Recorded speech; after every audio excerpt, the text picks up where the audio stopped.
Ladies and gentlemen, welcome to episode number 25 of the UTR Pro Tennis Tour podcast. My name is James Mackay.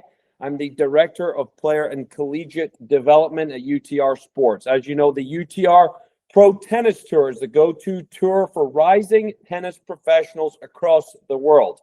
Guaranteed matches, guaranteed prize money. Next on the show, we have a good one here. We have a huge guest. He is the head coach for the men's tennis team at Stanford. Paul Goldstein, welcome on. James, thanks for having me. Great to be with you. Paul, the first question I have for you is, you won, I believe, and I did some research, and sometimes I get it wrong, so I apologize if I get it wrong, but I believe you won 4 NCAA team titles in a row. Is that correct? I would rephrase it to say that I was part of 4 consecutive NCAA team championship teams. Yes, I think it's accurate to say that in the open era, when the format changed to the team format, that the class that I was in, my classmates and I, who were Charles Hovler and Misha Palachek, were the first class in NCAA men's tennis history to do that. Yeah. 4 in a row, winning an NCAA title. Can you tell us a little bit about that experience as a player, the teammates you were around, what you learned from people around you on that team, and just the overall experience of that? Yeah, I'll start with the sort of the learnings. You know, we get to college, we're 18 years old. We've been playing tennis for anywhere from 10 to 12 years competitively or so, or 14 years, depending on when you get started. And it's an individual endeavor up until the point where you get to college. And so for the first time, unless you've got maybe a Junior Davis Cup type experience for a weekend or so, for the first time you're on a team, and not just for a weekend, but you're on a team.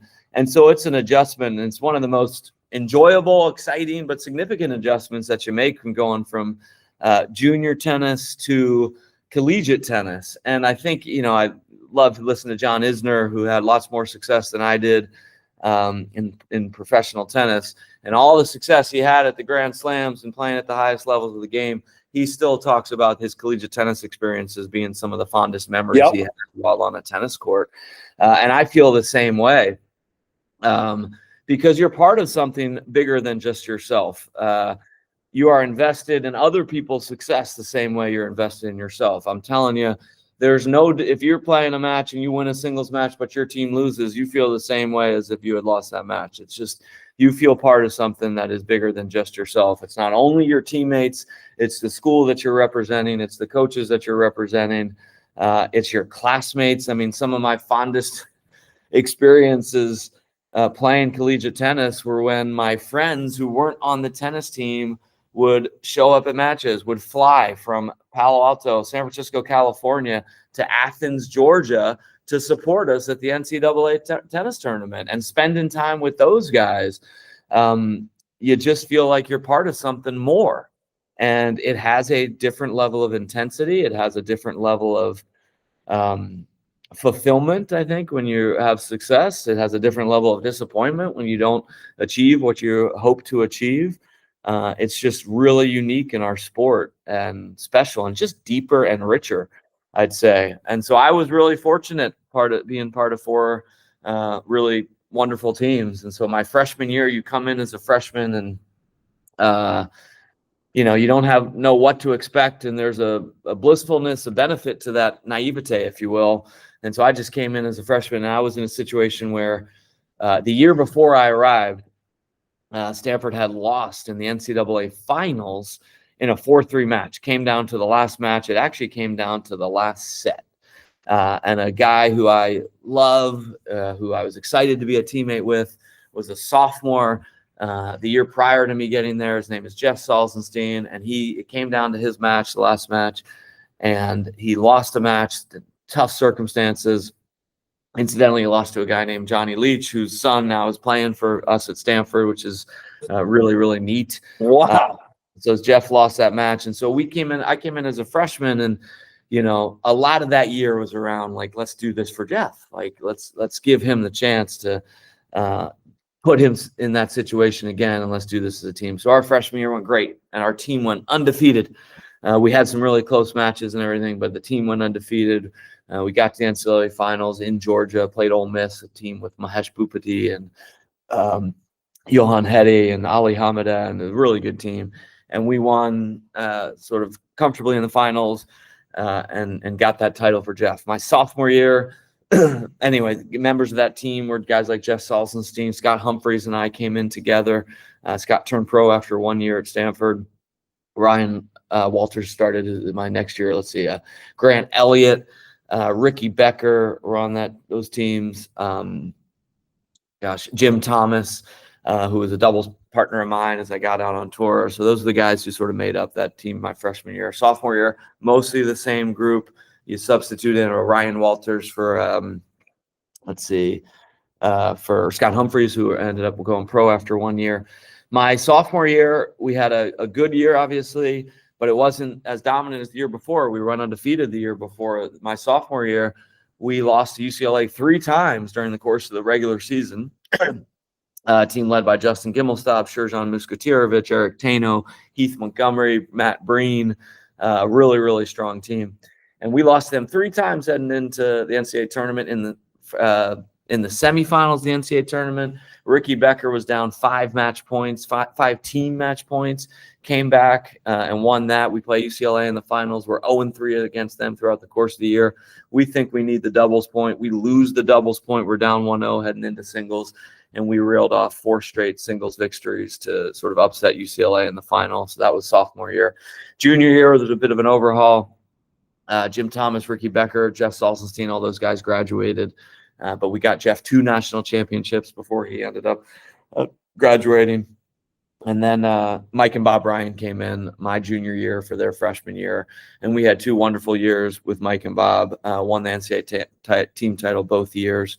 My senior year, though, was a really special year. The team not only went undefeated. My senior year, Alex Kim, who ended up getting to 110 in the world or so, beat Kafelnikov in the 3rd round of the Australian 1 year, ended up playing number 6 for us. He replaced Grant Elliott on the team my senior year. So that senior year was special. Not only did we go undefeated, but over the course of an entire season as a team in which there are 7 cumulative points for every single dual match. And we had 28 dual matches over the course of that season. As a team, we surrendered 3 points the entire season. So over the course of that season, we outscored our opponents 173-3. So that was statistically, I think, there's lots of a healthy debate over the best college tennis team of all time, and I'm not going to weigh in on that. But I would sort of go to my grave saying we're the most dominant team relative to our opponents over the in the history of college tennis, outscoring our opponents 173-3 over the course of an entire season. So that was pretty special and a lot of fun. This is absolutely fantastic. You have left college tennis from a playing career, obviously, a long time ago, and you're rattling off these details like it was yesterday. 5 match points. You're naming these guys. You know exactly where they played. You know exactly the points. I mean, this is players out there that are listening to this. Like, go to college. Go to college and experience this. Professional tennis players are telling you their best moments of their career are playing amongst a team. I'm fired up. I'm not going to lie, Paul. I'm getting fired up. Real honest, blunt question for you. What's the difference in actually winning a national championship? Does it come down to culture, or is it simply just have the best players, just have the most talent and find a way to get them together? Gosh, it's a good question. I'd say there's been, college tennis has evolved in the decades since I played, and I think there is so much parity now, and so much quality of depth in collegiate tennis now, more so than there used to be when I played. Right. And so, I think the answer has changed and evolved over the years. Certainly, like the table stakes is you got to have players who can perform at a high level. And I think that was perhaps slightly easier to sort of achieve that or create that environment, decades ago. It's really hard now. And just because the quality of depth in college tennis, I mean, we got two guys playing college tennis starting in January, I think, who are going to be top 170 in the world on the ATP rankings. I don't think we hadn't had that for a long time. And so the amount of quality depth, the coaches around the country who are just doing phenomenal jobs is a really long list. The coaches around the country who are working their tails off and recruiting over the summer, all parts of the world. I don't know that Coach Gould and Coach Dick Leach and, had to deal with that 30, 40 years ago. And so the quality of depth is just so much greater. And so while, the sort of having the best players, if you will, sort of a simplistic way of saying it is necessary. Even more and more, I think it's about culture now that sort of gets you over that hump. Not luck, but sort of having things go, you could have the best players, but if you're not staying healthy with as physical of a game as it is today, it's really hard to achieve. And so it's interesting. We had a team meeting this year and at some point this fall, and it was really interesting to hear my team members speak about the importance of culture. The team members in the room who had been here for 1, 2, or 3 years, and in particular, speaking to the guys who were freshmen who haven't been through a dual match season yet, the importance of culture and how as coaches we can try to be, and as a team and leaders on the team, and try to be intentional about fostering that culture is really critical. Yeah, I'm starting to think about a lot of things, but I just wrote some things down. Actually, winning a national championship now, you got to have talent, you got to have a great culture, you have to stay healthy, you got to get lucky, and you got to play great doubles. The margins are so thin. Yeah, I think the final sight last year on the men's side, I don't think I'm mistaken here, but I think there are 13 matches from the quarterfinals on. I'm pretty sure the team that won doubles went 13-0. Wow. It's worth checking. 4, 2, 6. I'm sorry, maybe let's see. Quarterfinals, there's 4 matches. Semifinals, there's 2. I'm sorry, 7 matches, not 13. But I think and maybe it was from the round of 16 on that I was thinking there. But from the quarterfinals on, I'm pretty sure the doubles team went 7-0. The team that won doubles. Recently, I noticed a very special guest came on campus at Stanford. His name is Roger Federer.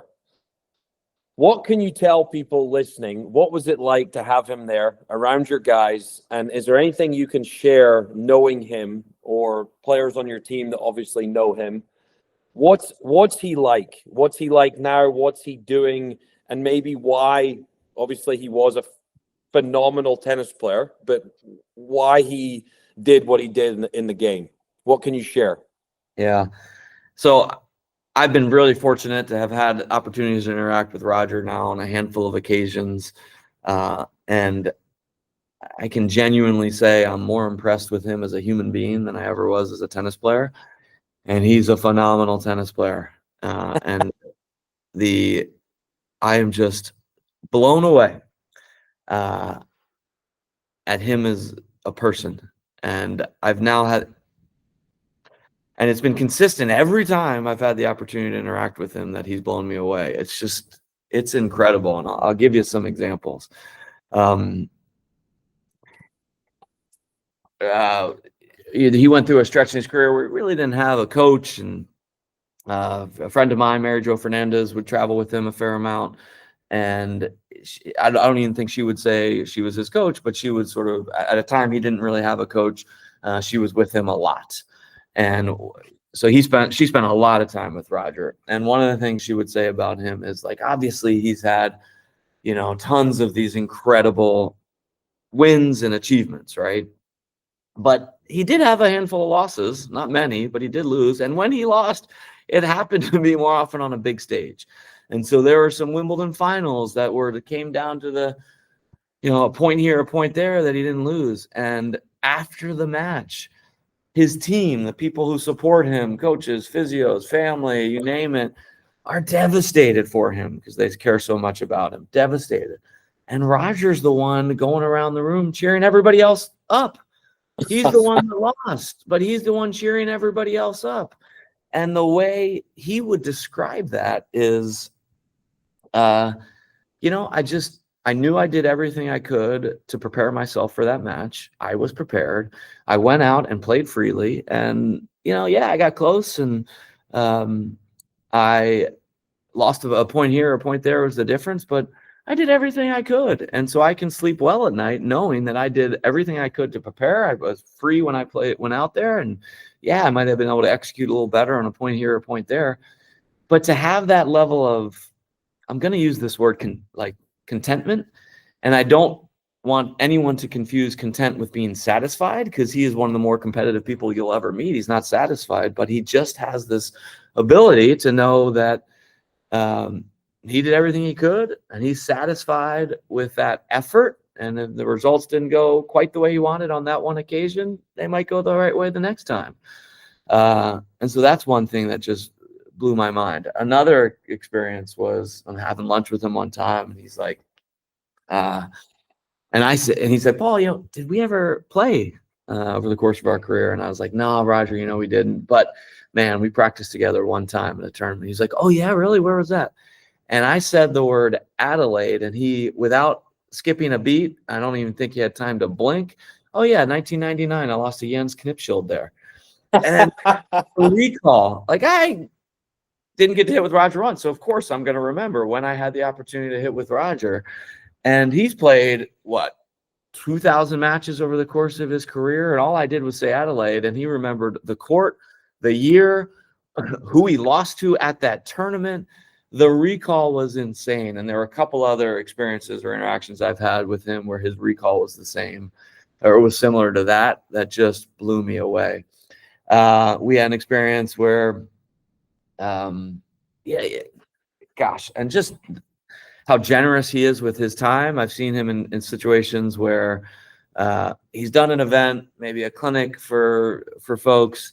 And by the way, the people who do these clinics have the opportunity to do clinics with him. The number of people who come up to me afterwards who have had, you know, really fulfilling lives and fulfilling life experiences, an amazing life experience, have had opportunities to travel the world and meet people, influential people, powerful people, accomplished people. The number of those people who came up to me afterwards and say, that was the best experience of my life. The opportunity to meet with or hit with Roger. It's insane. And the reason is he has this ability to understand that if he's got the opportunity, if you, James, have the opportunity to meet Roger, he knows that this is an important, meaningful experience for you, right? And so he has this ability to make it a memorable and enriching and fulfilling experience for you in a way that is humble, in a way that is not arrogant, in a way that is, you know, lasting, not so humble that he, you know, doesn't engage, and not so arrogant that he talks too much. He engages, and he'll do these clinics for 2 hours, and, you know, we work him hard or he's working hard for these 2 hours. And these clinics are not promoted, but over the course of 2 hours, you know, social media blows up, and it's like, oh my gosh, Roger's in such and such a place hitting with these people, and, you know, all of a sudden there are 1,000 people watching, and he's got to get, the clinic's over, and he's got to get to the next activity, and people are trying to rush him out. And he said, no. These people came to watch. Let me sign their autographs. Let me take their photos. And to, like, on his own volition, taking an hour to sign every autograph, to take every selfie with anyone who wants it, never to feel like he's rushed. It's just a quality that people I've never seen. It's really remarkable. This is great stuff. I originally asked a favor from Paul, and the favor was to get one of those hats to put behind me here. I'm going to sub out that favor, and that is, if we ever do bring a PTT to Palo Alto, that Roger is the one promoting the event. So just kidding. Let's switch over a little bit, switch gears. Paul Goldstein and his career, sorry to keep talking about you, Paul, but I think it's really great stuff, is he made the third round of Wimbledon, Australian Open, the second round of the US Open, and the French. I believe he got to about 50, 60 in the world. Correct me if I'm wrong. Obviously had a tremendous career playing, professional career. My question for you, Paul, is you had great success on the court as a player. You're now having great success coaching. What is your coaching philosophy? What do you believe in? You obviously have a great team this year. Are there certain things that you stand by that you want to see your teams do on a daily, weekly basis in order to achieve their goals? Coaching philosophy. Well, I feel like I'm here to serve our players, and my staff and I are here to serve our players. And so it's our job to do everything we can to give our players the best opportunity to be successful. I think it's really important that a player feels like, for a lot of reasons, a player feels like they have ownership over their career, over their results, over their evolution, over their development. And there are a lot of reasons for that. One, I think there's character traits that you develop in college, playing sports, being on a team that'll benefit you for the rest of your life. And that includes if you're going to have a 10-year professional tennis career, because if you're out on tour, you are the CEO of your own organization. You're going to build a team around you to support you, but ultimately you're the tip of that spear. And so to start getting experience as the sort of owner of your own growth and development now is important. And then beyond a 10-year professional tennis career, or if a guy graduates and they go immediately into sort of the professional world in business or medicine or law, whatever the case may be, or tech, you're going to be part of a team and you're going to be a contributor to that team. And the skill sets that you develop as an athlete, and in particular as a student athlete, in terms of leadership, in terms of developing traits like empathy and learning how to build bridges amongst others and work ethic, and are essential to having success in life. And so I think that's why we're here. And I think there are things that help you be successful on the tennis court as well as beyond the tennis court. And it's why we're sort of here to support our team members and our student athletes and scholar athletes in developing those traits. And so I think that's a key component of it. The other thing, just from a purely practical standpoint, is want our guys to understand that as a coaching staff, we're here to support you, but I will work with Brandon Coop and Harrison Adams, and Harry's not going to hit a ball in competition all year. And as much as you can coach in college tennis, it's still the athlete who's got the most agency over their development and their results. And so I think that's a really critical or sort of seminal aspect of how we try to run our program here. Absolutely love it. Speaking of your team, I remember watching you guys. You made, I think, 3 super regionals in a row, all of which I believe were on the road. You then made a jump and you got to the Final Four. What was the difference there? And what's the next step, do you think? You're right. It's good research. We had 3 years in a row. We went on the road for first 2 rounds of NCAAs, and those are difficult, hostile environments. Yep. I think you'd have to check this, but since the NCAA team championships in tennis went to a super regional format where the round of 16 is hosted by the home site, I'm not sure that there's been a road team that's gotten through, maybe one, but the advantage of being is really critical. We got through 3 times in the first 2 rounds, but not the super regional round. Well, I'd say like a huge difference this year. I mean, obviously we had a really strong quality team, but we went into the NCAA tournament as the 4 seed, and so we got to host the first 3 rounds of NCAAs as opposed to having to go on the road for the first 3 rounds. And so we're sleeping in our own bed for 3 straight weeks instead of being on the road for 3 straight weeks, or 14 out of 16 days. We're playing in our home environment, which is comfortable. We're playing in front of home fans, which is super helpful. We had a really quality team who played good ball and stepped up in the big moments. One of the reasons in prior years, I think we were a really, really quality team. Perhaps it had some not quite as strong results in the early part of the season. And so even though we got playing well during the course of the season, our ranking just didn't reflect where I think we were actually at. And so we had tougher competition earlier in the tournament than we otherwise might have. And so this year, and in particular in the ACC, we had 5 teams this year in the top 10 in the country over the course of the season.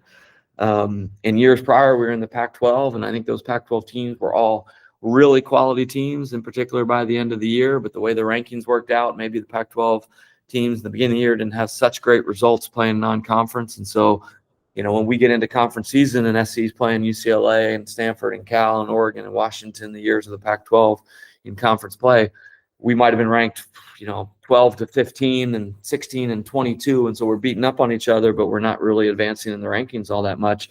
In the ACC this year, there were 5 of the top 10 teams in the country.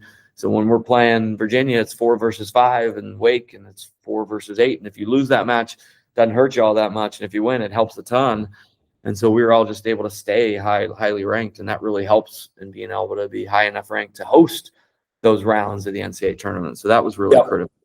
Yep. What was really interesting is this is the first year of conference realignment where we were in the ACC, and SC and UCLA were in the Big Ten, and Oregon, Washington as well, and Arizona State and Arizona are in the Big 12. And the first year of conference realignment, UCLA won the Big Ten conference tournament. Arizona won the Big 12 conference tournament. We won the ACC conference tournament. So 3 former Pac-12 teams win the tournament in the first year in these other conferences. So even though our rankings in prior years might not have been as high, the quality of tennis being played in the Pac-12 was clearly, at the highest level of college tennis. Right. So it speaks to parity, but we had a special group last year for sure with some outstanding leadership.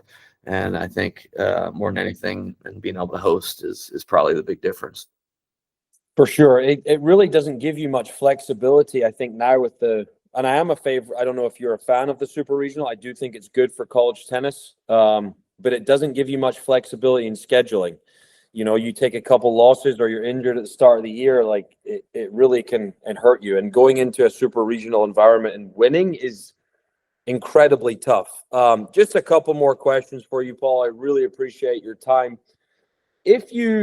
I'm a big fan, and I'm on the side of the coaches. At times, as a former coach, I felt great, and I'll be honest, at times I didn't feel great. Right? Okay, yes, you win and you lose, but also there's a lot of travel. Right? There seems to be a lot of travel sometimes, and I guess my question is for you is if you could change things, whether it's the fall, whether it's the spring, whether it's the rules. Obviously now we're playing no ads, you're playing Let's. Is there anything you would do to help the coaches and help the players to make this better? I appreciate the question, and you're right. Like this, it's not easy. Coaching's not easy, and then I've been on both sides of it, both as a player and a coach. But the hard part for me about coaching, it's not the travel. And look, you want to be successful in tennis, you're going to travel. It's a global sport that, even the guys on tour feel like they're playing too much, but it's a global sport played virtually 12 months of the year, maybe call it 11 months of the year, Yep. But you can play a little bit in December. And that's the nature of our sport. And so we're accustomed to that. And so, other than sort of budgetary constraints that I think universities have around the country, like travel is part of what we do. And so that doesn't feel tough. The hard part for me about coaching is what I found is how vested I feel in the success of others. Mainly like my team members and how much I care about them. And when it was yourself, obviously you cared about yourself and the team around you that was supporting you, but you had a lot of control over whether you had experienced joy and success or not. And you have less so as a coach. But you feel fully invested. And not only do I feel fully invested in a guy, but there are 6 guys playing, and I feel fully invested. Oh, you could win a match 6-1, but somebody's disappointed. And so that level right. you feel like you have for your team members, not always feeling like you have as much control as you did when you were a player is a challenging thing. And one of the things we talk about with our team is we talk about leadership a lot, and leaders should, strive for transparency and clarity, but leaders make decisions, and by nature of making decisions, you cannot make everybody happy. And as a coach, you're going to make decisions that not everybody's going to agree with, not everybody's going to like, and you have to accept that. And that's hard. It's hard. I don't like making decisions that I know people on our team aren't going to like. But there's 10 guys on a team, only 6 get to play every match, and only one of those 10 and only one of those 6 gets to play number 1 singles, and everybody's going to want to play number 1 singles. And so not everybody's going to be happy about that. But you have to make those decisions, and you should strive for clarity and transparency. But it's hard having hard conversations, telling people what they ultimately don't want to hear. So that part's hard. What would I change about college tennis? It's I think the hard thing right now is just this, in the nature of collegiate athletics, just kind of like an uneven playing field and a lot of like rules and eligibility that are just vague and black box-ish and just not standardized. I think that'd be if I had one wish, some sort of standardization about how we're regulating our sport. And this is for all of college athletics and not just for college tennis. And so, I think some of the evolution of college athletics and allowing players to monetize their name, to generate income has been a long time coming, and good things are happening. I don't think we've only been in this world for a couple of years now, and I don't think we're in a space where we ultimately want to be. So I don't think it's perfect right now, right? I think some of these changes are a long time coming, but I don't think we're in a perfect place right now. And so we need some of that standardization to happen, and whether or not that means from Congress, smarter people than me need to figure that out. But we do need some form of sort of standardization. Small things in college tennis, I think electronic line calling would be wonderful, because I think that the intensity of college tennis is so high right now, and we're the only sport, and this goes back to juniors, where we ask the participants to officiate themselves. I mean, I have a 12-year-old son who played a basketball game last weekend, and his game got officiated by somebody else, a referee. Great point. Yeah, we're asking 9, 10, 11, 12-year-olds to officiate themselves. And in college, while they're playing for more than just themselves, it's just an impossible thing. And, some of these balls are millimeter in, millimeter out that are genuinely impossible to get right on to the naked eye, whether you're an official or a player. And, when you're playing again, and the nature of tennis, where your opponent is the one calling the officiating against you, is just, it makes it so the temperature is so high in the room. And if you have an objective, line calling system, I think that would be really helpful. Those are the small things, but the big things, I think, are, the standardization across would be my priority one. Really great points. Paul, shifting to recruiting. By the way, to all players out there, please listen. Unless you are being offered a substantial amount of money which changes your family's life, then maybe look at it. But apart from that, don't do that. Follow the coaching staff, follow the team, follow the culture. Go somewhere where you truly belong, and great things will happen, and money will follow you. So please remember that. Going into recruiting, Paul, what are you looking for? What do you look for in a recruit? Yes, you want great players. I'm assuming you look at their UTR. You want talent on your team, but what else do you look for to bring players on your team?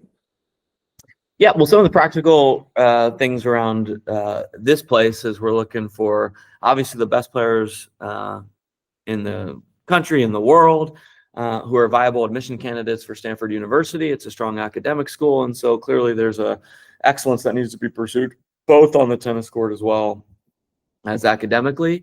And so that's, I think, priority number one. And then I think a characteristic that has become really important for me over the last few years is a passion for learning.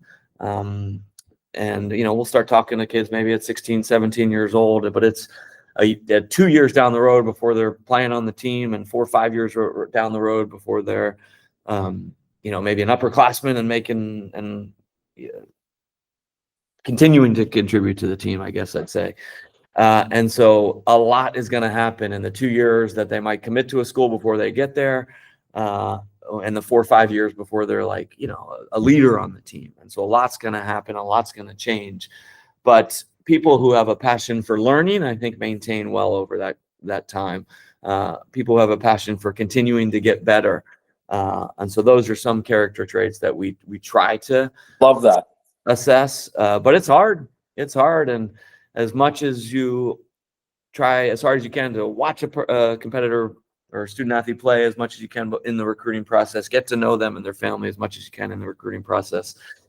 My observation is that you really don't know someone well until they're on campus and you're seeing them every day. And for me, that just doesn't always happen in the recruiting process. And so it's really important to have a strong culture on the team and to drive that and be intentional about on the team, because then when someone comes in, they come into a culture that's positive, and it's easier to have a seamless transition into sort of having them be part of or continue to contribute to a positive culture. Love it. Last question. You have built a very, very good team this year. For those that don't know, Stanford are actually the #1 team in college tennis right now by UTR Power 6. If you don't know what Power 6 is, it basically means that we add up the top 6 players on your roster by UTR and you get a total number. You have a fantastic team, right? You've brought in great players. You've established a culture. You've had great success making the Final Four last year. I know obviously you don't want to talk about outcome too much and you want to focus on day to day, but what are your expectations this year? What do you guys talk about, and what are your goals as a head coach? I think in terms of goals as a head coach, there are 3, and this is more holistic and big picture than it is for this particular team, although it's true for every team. But there are really 3 ways that we assess ourselves, I think. One is the obvious one, which is your results over the course of a season and what those outcomes look like. 2, just the overall holistic experience that your team members have while they are in school. And that's both on and off the court. That's socially, academically, as well as tennis. Like, what is that overall experience? And then the success that our team members have as alumni, both in the tennis world and outside the tennis world. And so I'd say big picture, those are the ways that we really measure ourselves. That's awesome. Yeah. And so for, this particular team, obviously, like you said, we've got team members who have achieved greatly, both at Stanford and before Stanford and over this summer. And we want to put them in the best position to be successful for this season. And if we do that, we think we have a chance to be competitive with anybody in the country. Lots of emphasis right now on, the best ability is availability. And so lots of emphasis right now on 1, getting healthy, staying healthy. Are you doing everything you can from a professional? Are you being as professional as you can to be ready to be able to compete from a health standpoint and to compete as well as you can? That balance between working as hard as you can so that you can feel like you have confidence while playing 5-all in the third, 3 hours into a match, and being healthy. So that's one thing we're talking about. What can we do over the next 8 to 12 weeks? Obviously, we got NCAA individuals next week. But this fall season is wrapping up after that, and the dual match season starts as soon as we get back. And the preseason, what we think of now is sort of Thanksgiving through till January 5th when we're back on campus. What are you doing away from campus for the next 8 weeks to be prepared for the dual match season to start when we get back in January? What are we doing to be playing our best tennis in April and May when conference season is in full swing and NCAA championships get started? And so those are the areas that we're focused on, and lots of communication, from our team leadership and us and amongst the team to make sure that each player knows, like, what can I do? Like, it's team first, and part of team first is what can I do to be the best tennis player I can be? Because if I'm at my best, I'm contributing to the team the most. And so lots of clarity between coaching staff and player on what makes them the best tennis player they can be. and then what you are doing in preparation to be able to impose those strengths in your opponent as often as possible when you get out there. Well, just to recap, it's hit me that I may be a Stanford fan this year, because I have been hired at UTR by Stanford alums. Leadership of UTR Sports went to Stanford, and I just want to say, from everyone at UTR, we wish you guys the best of luck. We will be following your season this year. And Paul, again, I really appreciate your time. So thank you very much. James, thanks for having me, and big thanks to you and everyone at the UTR team for everything you're doing for our tennis community. Thank you.